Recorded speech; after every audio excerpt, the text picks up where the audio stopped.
We have our guests here today, so I'll introduce them. Give some quick introductions. We have our first panelist, is Ian Kennedy. He's the president and executive producer of mDots Design, a visual creative services company, and a proud Murrow graduate. If you ever watched Murrow, a major award show over the past 20 years, you've seen his work. He's produced motion graphics and video content for the Emmy Awards, Grammy Awards, Academy Oscar Awards, Tony Awards. mDots is the go-to company for the Recording Academy, producing visual content for the Grammy tributes to Prince, the Beatles, Stevie Wonder, Elton John, Bee Gees, Paul Simon, Motown, and more. They've also produced screen content for major touring acts such as Jennifer Lopez, Pitbull, Keith Urban. As a Washington native, he has spent the first decade of his career at North by Northwest production in Spokane, Washington. Started out producing commercials, but quickly rose through the ranks to become managing director. In 2006, he moved to Los Angeles, where he began his current trajectory in mDots and continues to work with feature films with Cinetel Films. Here's a quick back to the left.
I heard your name, I was losing hope, but you felt the same. And it's been so long since I've seen your face, that in my own mind, I'd been replaced. But that girl, since you come around, girl, I need to know right now. So won't you just tell me inside you? If I could just let me.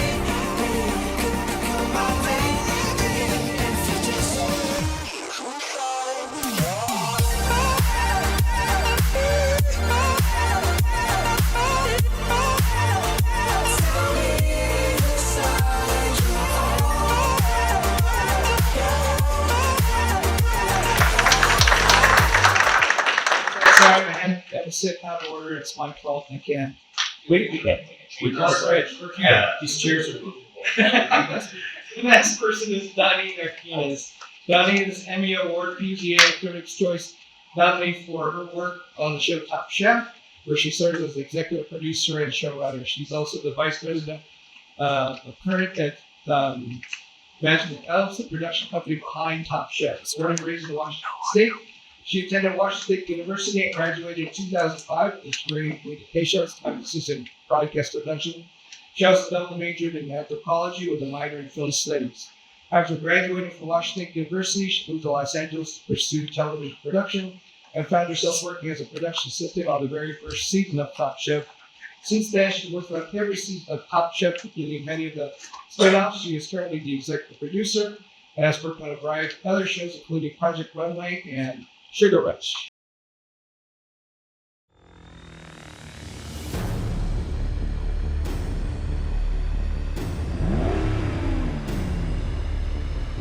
Top Chef is back. Welcome to Top Chef Carolinas. Oh, yeah. You truly cannot prepare for what they're about to hand over to you. It's not every day you cook a 130-pound hog. That's a Carolina Reaper. Oh. Hoe cakes, collard greens. Liver mush. Bring it on. I'm not treating this like it's Burning Man. I'm not here to find myself. I'm just here to go up against the best of them. We won Food and Wine Best New Restaurant. I come from a lineage of Michelin kitchens. Arpege, when I worked there, was 7th best restaurant in the world. Why are you coming at me so hard, Chef? You know, I'm aggressive.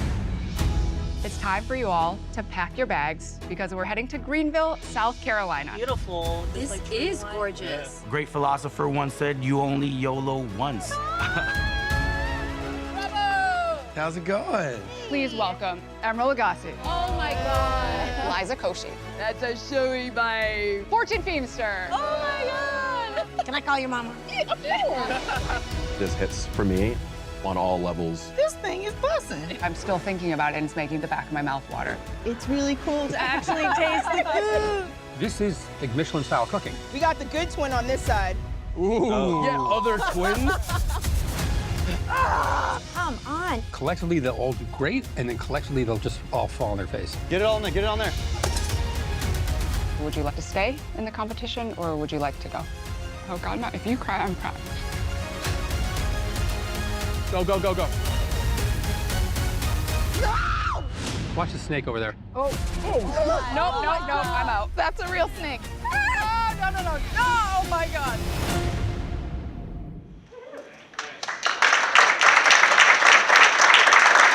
Our next guest is Scott Hallock. Cable 8, and specifically its flagship program, Live at 8, played a major role in Scott's education and success at WSU and the Murrow College of Communication through the production of 130 episodes. You hear that, Cable 8ers? 130. Let's go, The half-hour It's sketch. a competition. And I wonder when he went to class. Class.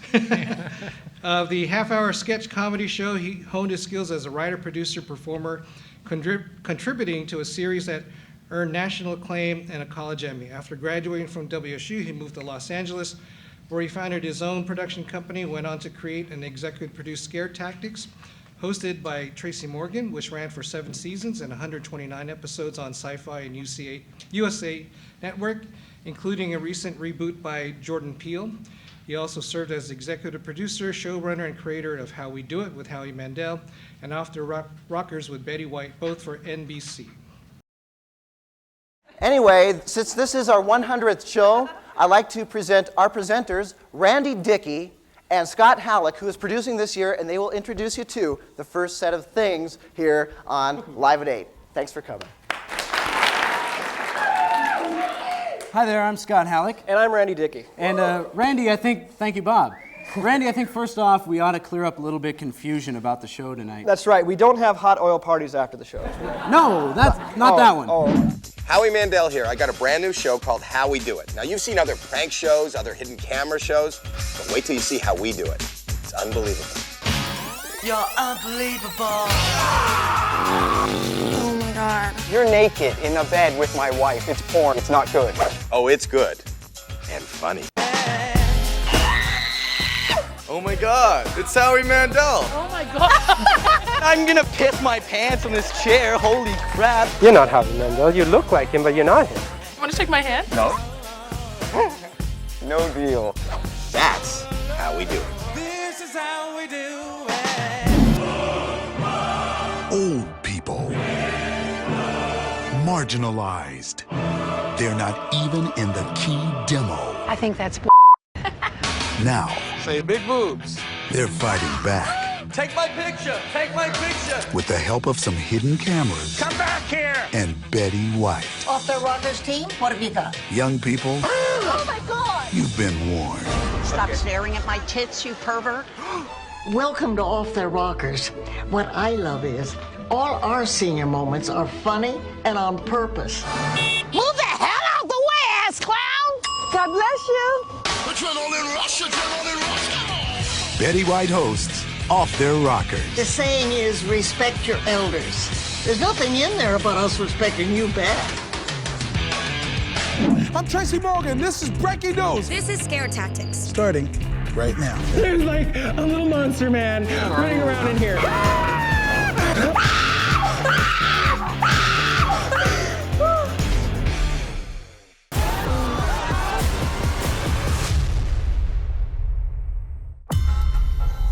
Ever wonder what you'd do if you found yourself in a horror movie?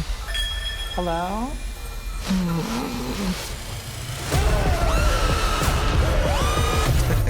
Well, these people will find out. Because they're on USA Scare Tactics. Sometimes at night, I see stuff in here. What do you mean?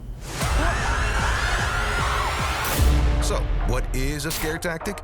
It's a prank designed to scare the shit out of people. And then we all laugh. You want Scare Tactics? I don't know if I've ever been that scared in my life. From Jordan Peele and Monkey Paw Productions, a prank show. We have someone here with us. So scary. It's funny. Being bad never felt so good. It's the American Nightmare, Cody Rhodes. I just pranked the New Day. I love Scare Tactics. We're supposed to get mean. Get ready. Hell no. To scream. Oh my God! Oh my God! Oh my God! For the camera. You're on Scare Tactics! Oh, the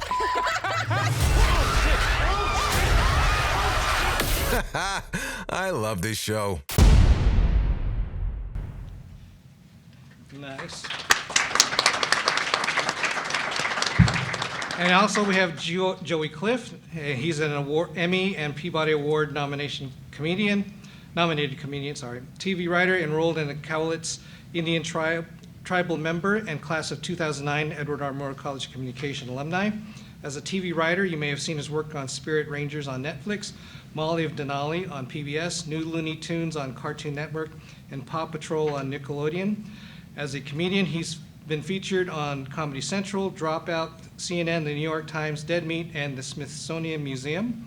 His debut book, We've Been Here the Whole Time, a not-so-sacred guide to all things Native America, releases through Andrew McMeel Publishing in 2026. No job's too big, no pups too small. Paw Patrol, we're on a roll. So here we go, Paw Patrol.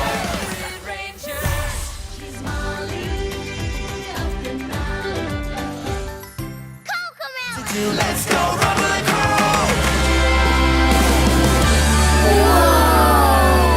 Everyone, meet Fire Captain Satoe. I knew you pups would be by a tree.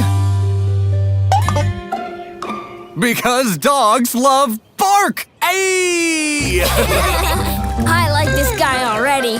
Coming to you live from far, far away, it's Swamp Talk with Shrek and Donkey. Part 7. Soar like an eagle, screech like a hawk, and run like a penguin.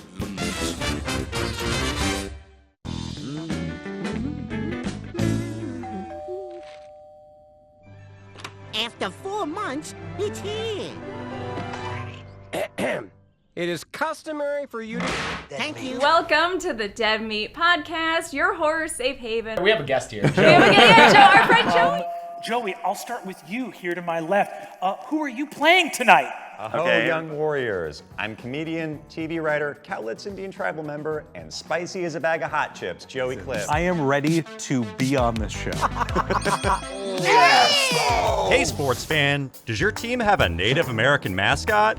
And is that mascot changing because people say it's racist? Yes, and it makes me so sad. Well, you're not alone. Native sports mascots are changing everywhere, and lots of fans feel the same way. So we've got some tips to turn those microaggressions into microaggress fun. Fun sport. And start writing the paper that's due at 8 o'clock the next morning, and I've never done that. Yeah. I just got a really quick question. I'm trying to find Brian Hall. Brian Hall? Yeah. I've never heard of Brian Hall before. Really? Yeah. Do you know what department it is, or? It's I believe it's the philosophy department. Philosophy department. Yeah. Brian. This is a Washington State University map. Really? Yeah. Oh, snap. Sorry about that, man. Yeah, I was like, oh, thanks. This Whoa. doesn't even look like our campus. Wow, I'm really lost. Yeah. All right. And finally, Marcus Blakely has joined us and spent over 2 decades in television development, from Breaking Bad and Justified at Sony to Sleepy Hollow at Fox to the Emmy-winning The Terror for AMC. He spent 6 years as VP of Development at Skydance Television, where he developed and produced Neuromancer for Apple TV, William Gibson's landmark novel starring Callum Turner? Callum, sorry. Sorry, Callum. Arriving in 2027, please welcome Paul Rudd's doppelganger, Marcus Blakely. Thanks.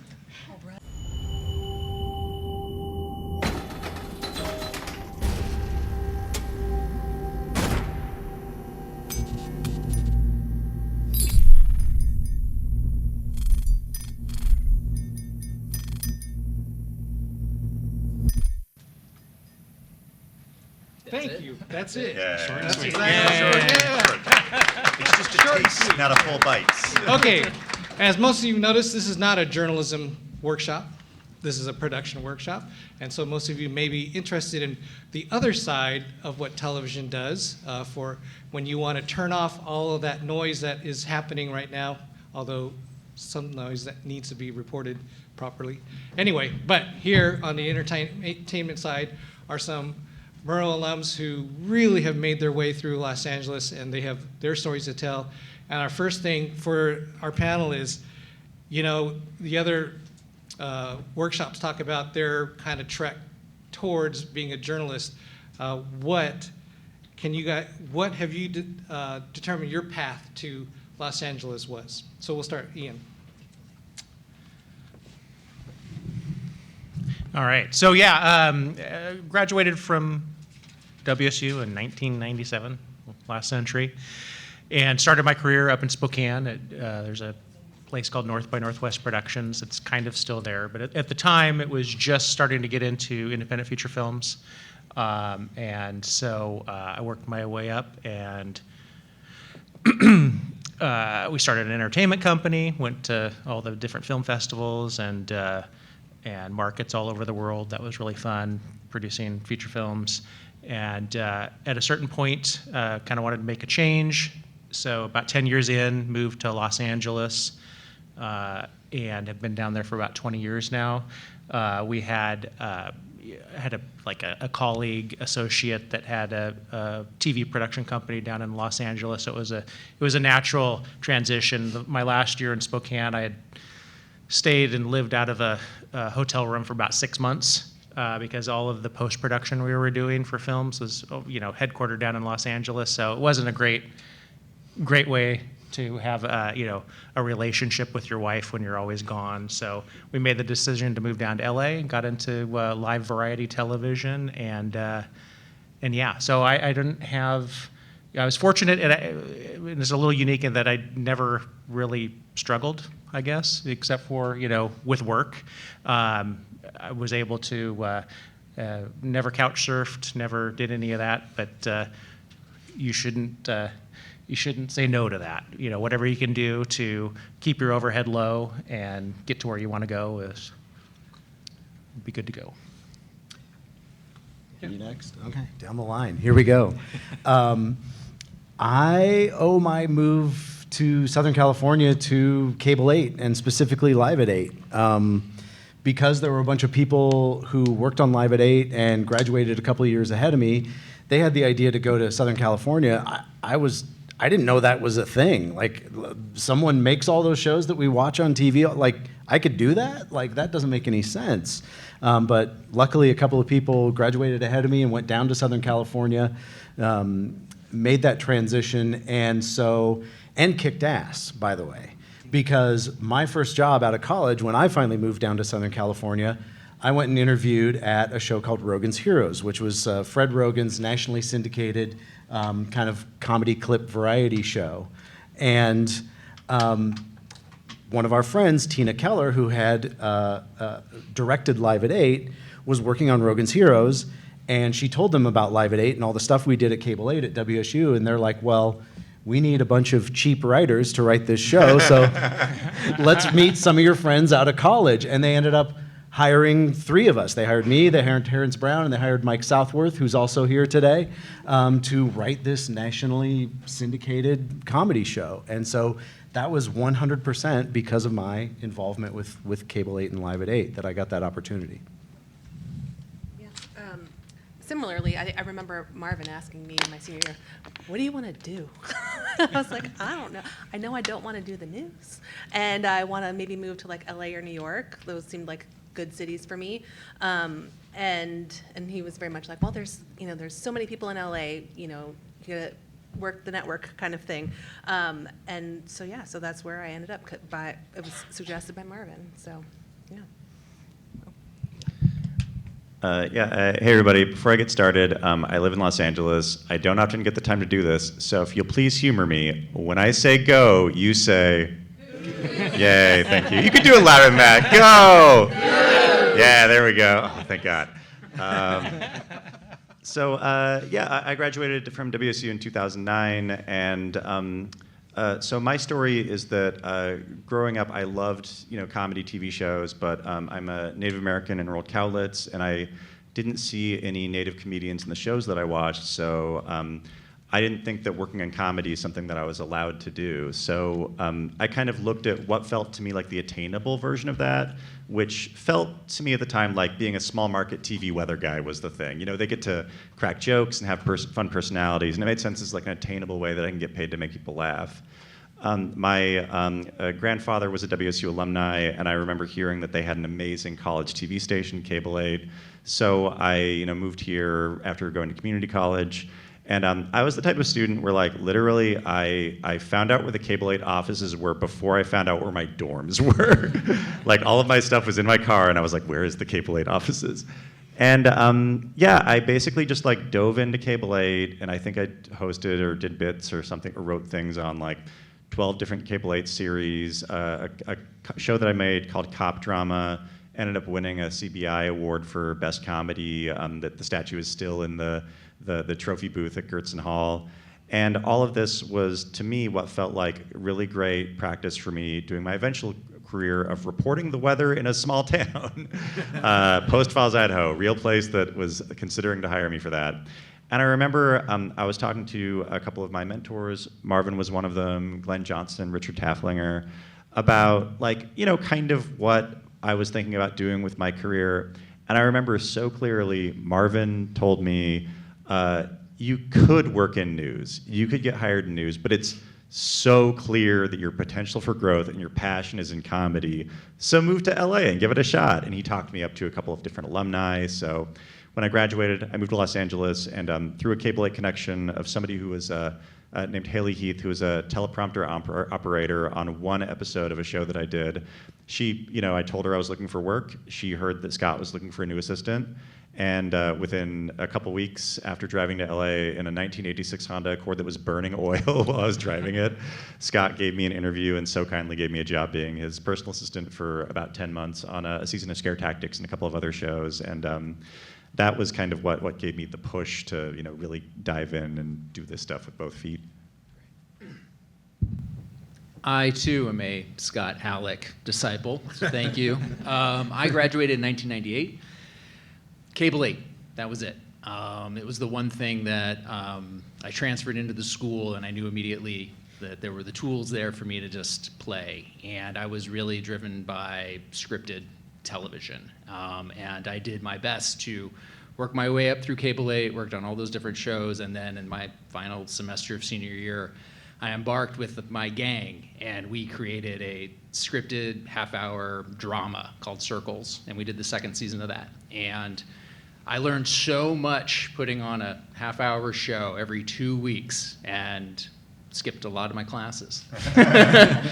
But it was the formation, that was the foundation for me to that's what's imprinted on me and what I try to replicate now as I move forward in my career. And I've worked on a number of different shows since then. But it's always back to those moments in that semester that and by the way, one of those producers on that show and co-creator, he's still with me in Los Angeles. We were roommates when we moved to LA. Jared Christensen, big shout out. He's one of our great advertising producers in town. But I would say this, it's I left Pullman, I did a couple of months in Seattle, and then I immediately just packed my car up and went to Los Angeles. And lived in a really bad apartment. What part of town? North Hills. Oh, I don't even know where that is. Yeah, it got renamed. It was called Panorama City, I think. Oh, yeah. But then I just haven't, it's one of those things where you kind of, rise with your group, and it's through these kind of relationships that we've all kind of we still stayed very connected, all because of the culture that started here. And I just want to make it clear for any other professors, Marvin, who might be in here, or administrators, when Marcus talks about skipping classes, we were not skipping our Murrow classes.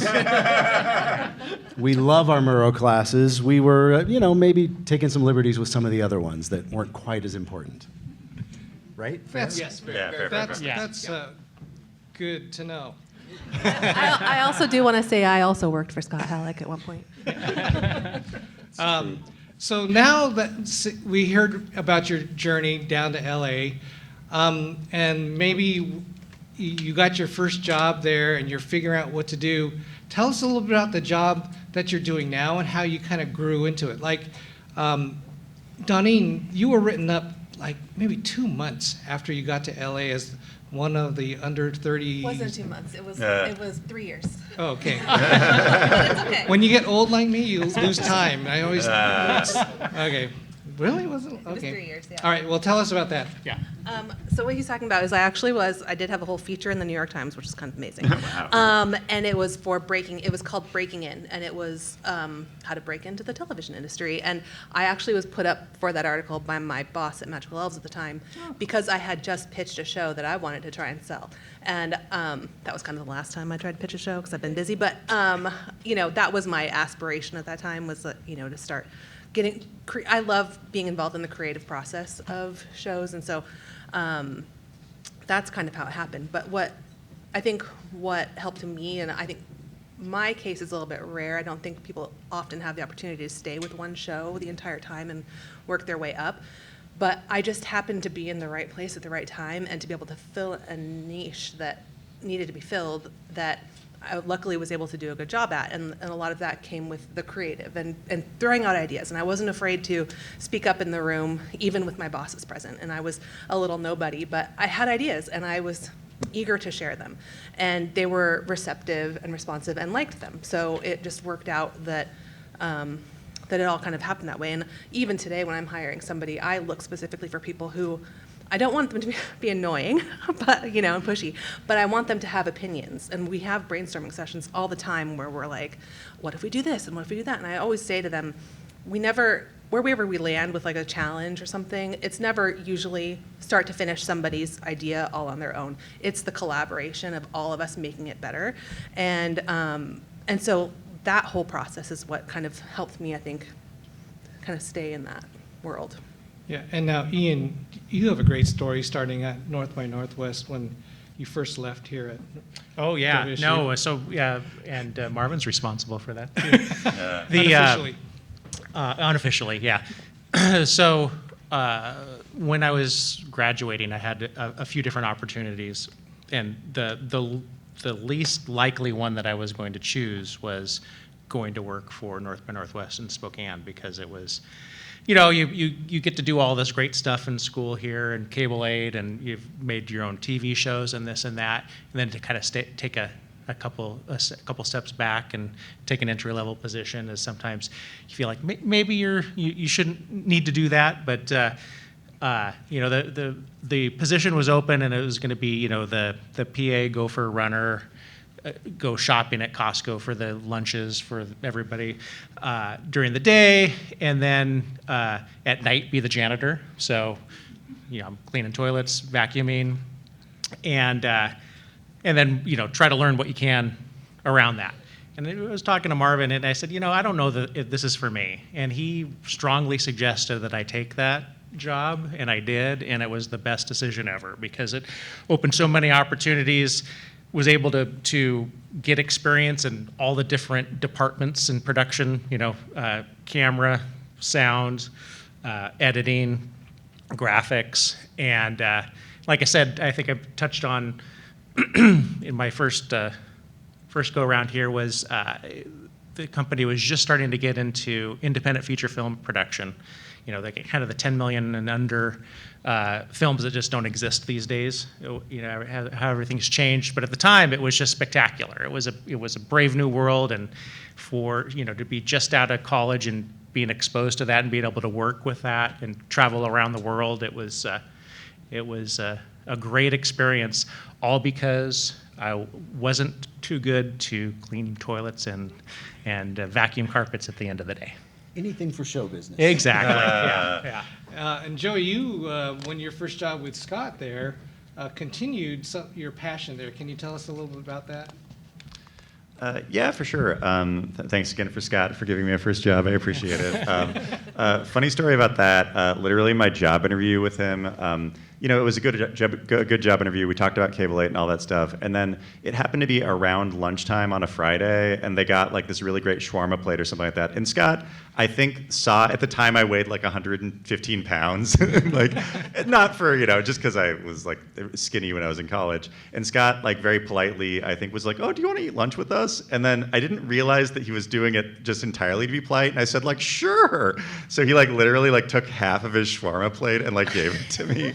And then I just like ate half of his lunch, which thinking back on it, I'm like, oh, thank you for still hiring me after that. It wasn't a test. Oh, okay, yeah. It definitely felt like it was like, okay, I need to feed this kid or he's gonna die. I worked for Scott for about 10 months. And then something that while I was doing that, I mean, like when you move to Los Angeles to work in comedy, oftentimes like, there's this question of like, how do you even start? So it was really great working with an amazing comedy writer in Scott, and it also gave me the opportunity to ask him questions about like where were the cool places right now, what were comedy writers that were at the top of their game kind of looking at for talent. And he mentioned a place called the Upright Citizens Brigade Theater and places like Second City and a lot of really great improv and sketch theaters in Los Angeles.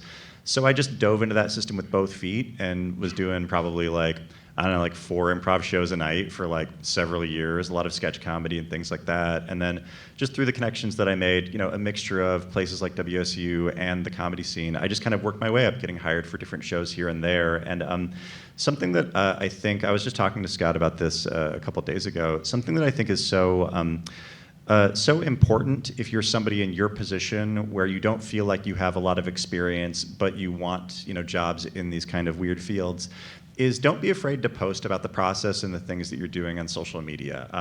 After I was Scott's assistant, I kind of bounced around working as an administrative assistant for different kind of weird internet startups and stuff. But I would constantly post on social media about like, oh, I'm doing this improv show at UCB. I've got this one-person show I'm doing. And Scott saw that, and after 2 years, he basically like hit me up, and he was just like, hey, you're doing a lot of comedy. I've got these series of National Geographic specials I want a joke writer for. And then he brought me back and brought me in for my first comedy job, like my first actual like writing job. And now that I'm hearing you tell that story, I'm like, oh, I'm one of the cheap writers that you were hired as. Because I think that you were like, I'll bring you in as like a junior writer. But that gave me that connection led to me getting another job from the showrunner, or from the supervising producer on that job. And those credits got me my next few jobs writing for different comedy websites. And then having that TV experience made me an easy pitch for writing for things for like Cartoon Network and Nickelodeon and stuff like that. So it's like, it is definitely the connections you make that give you these opportunities. And I mean, I still get a lot of my opportunities from people that I previously worked with from Cable 8 and also just out in the world. So be nice, be kind to people, and it'll come back to help you in a good way. I just want to add, I didn't hire you because you were cheap. I hired because it was those things that you were posting. I saw that Joey was constantly writing. And even when he was working as our assistant, he was still doing comedy. He was out there. He was going to improv shows and taking improv classes. And I saw in him the drive that I saw in a lot of Cable 8ers, which is like, we're just doing this because we love television and we want to be doing this, right?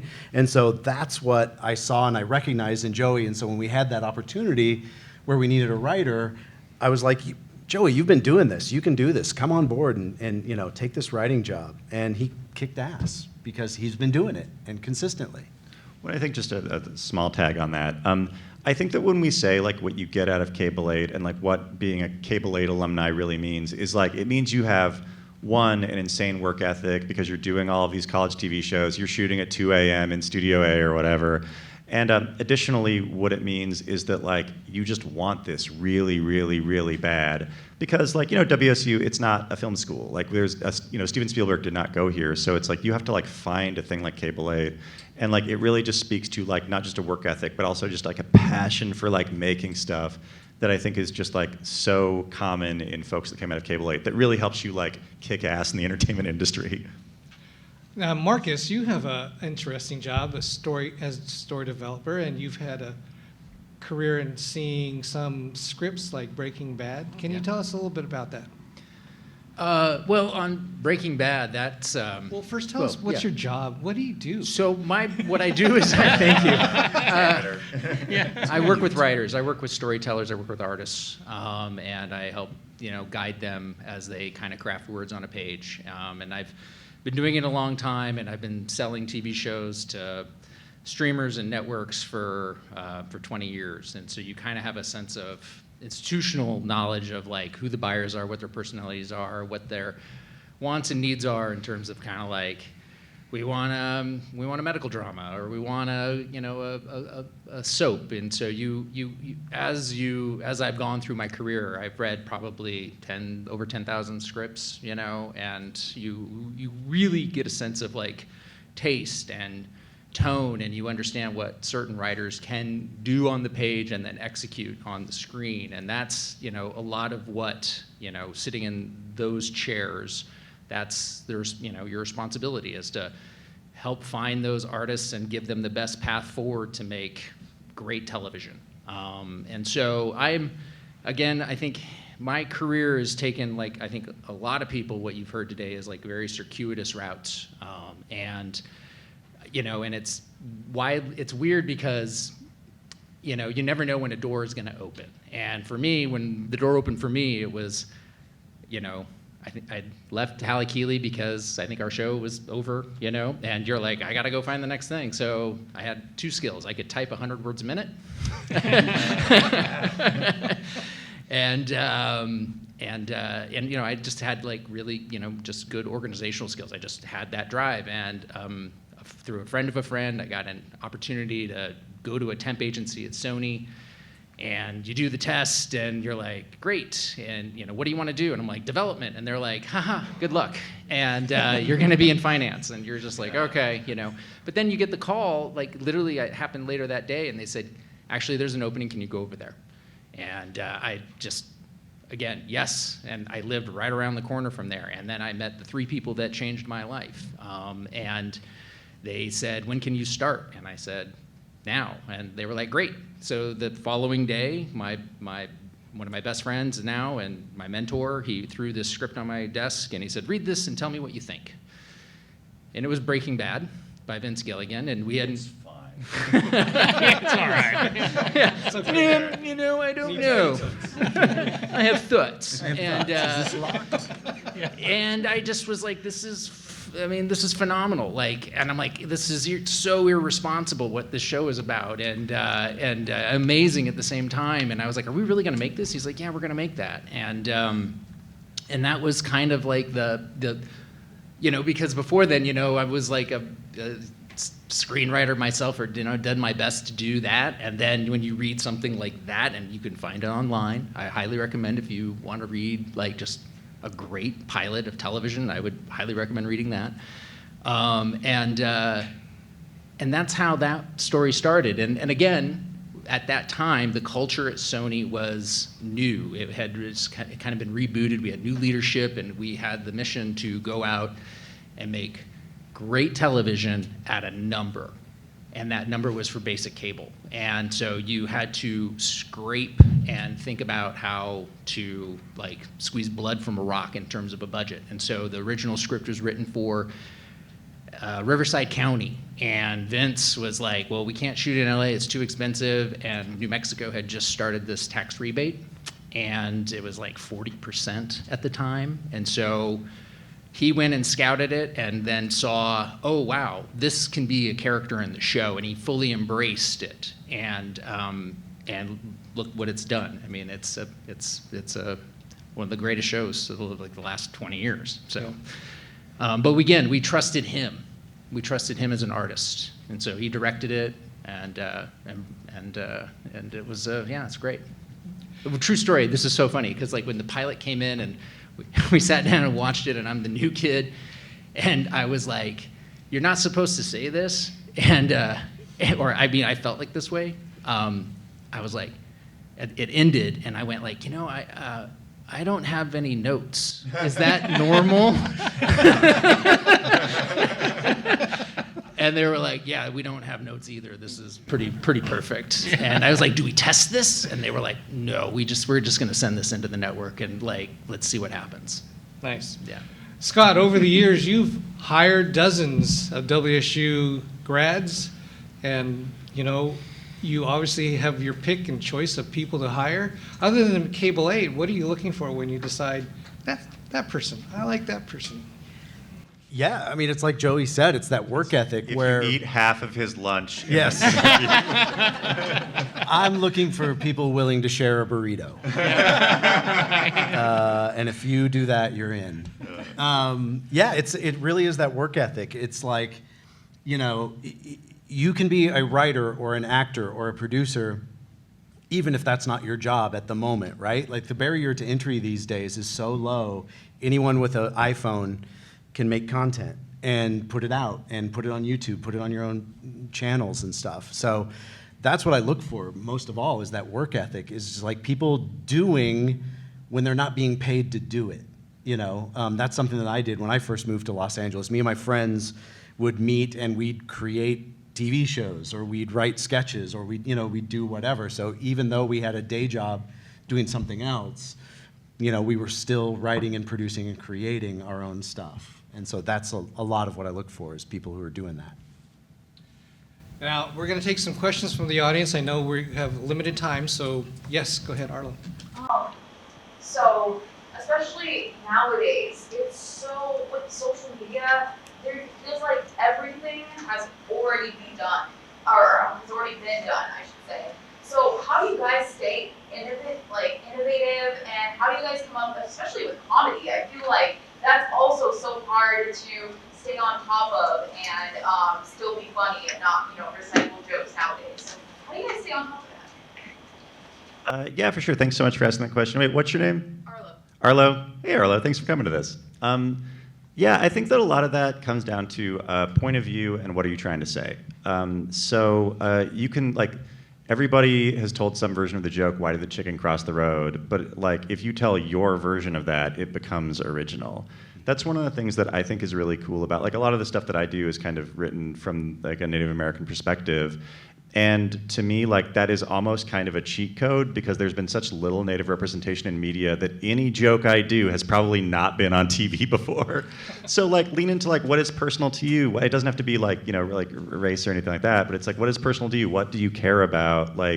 And write it from that perspective. What is your opinion on the thing?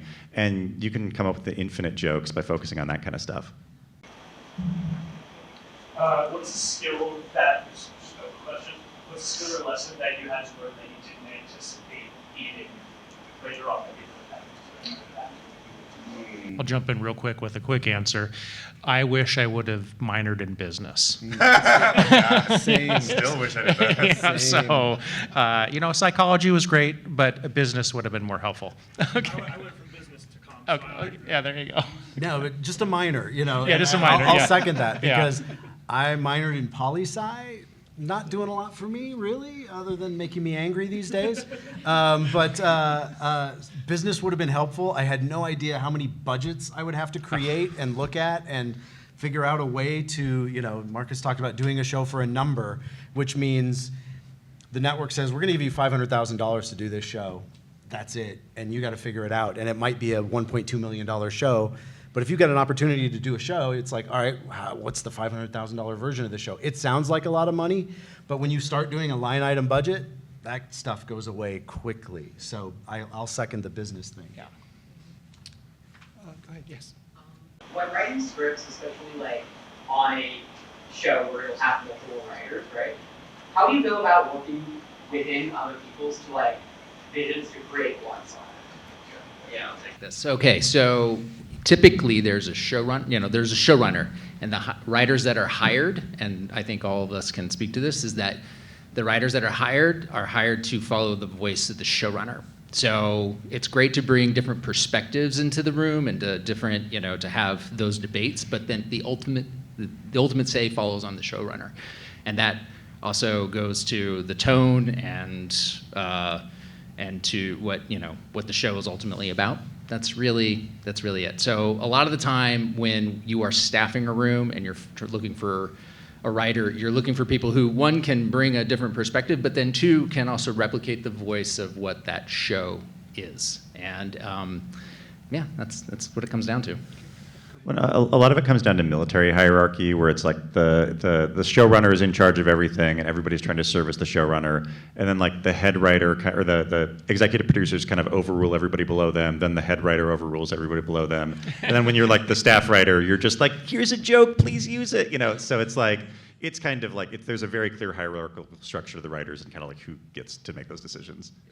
And ultimately, hopefully, there's a bit of a meritocracy where I think a lot of us believe best idea wins, right? For sure. And it doesn't matter where it comes from. So, and when you're in a writer's room, especially if you're a new person, just that you're there and contributing and helping and pitching ideas, some people might want to sit back and, I don't want to bother them with my thoughts or whatever. But even if you're not getting any ideas through, you might say something that triggers someone else to say something, and so your input's still valuable. What was the biggest thing that motivated you guys when you were trying to pursue your goals and like things were just getting like harder and harder, like in your early years of your career? Money.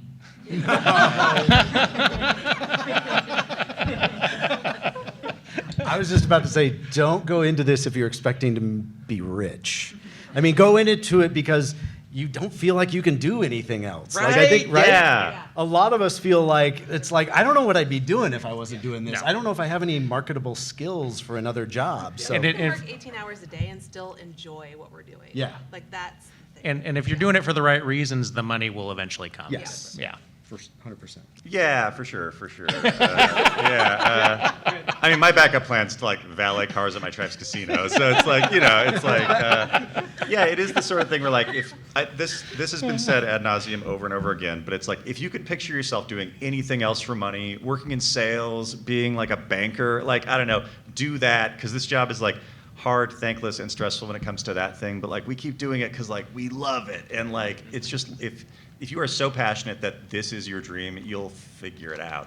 But also, all that's to say, if you do this for 5 years and that part is too stressful for you, it's okay to do something else. Like you don't have to be chained to the decisions that you make when you're 22 for the rest of your life. You could try it, and then if that part sucks, completely understandable. I have friends who are in their 40s who decided to like go do something else and be psychiatrists or whatever in their 40s. So it's like you can always pivot.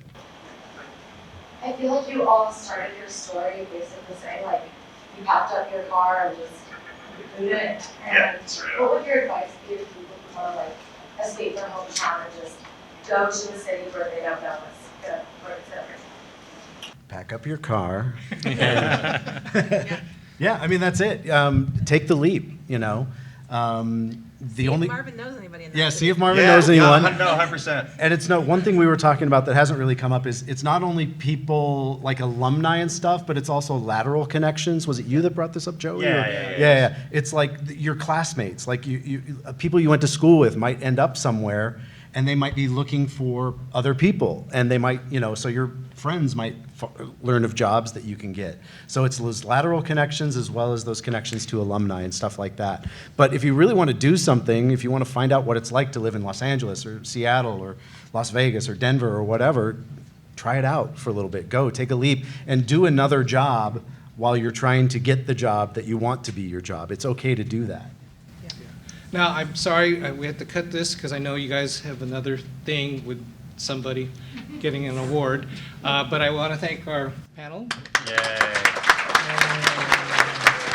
And they'll be here for another 5 minutes or so if you want to come up and ask some real quick questions, and as we close out and then head over to the Achievement Award. Thank you. Everybody give it up for Marvin. We owe him for our careers.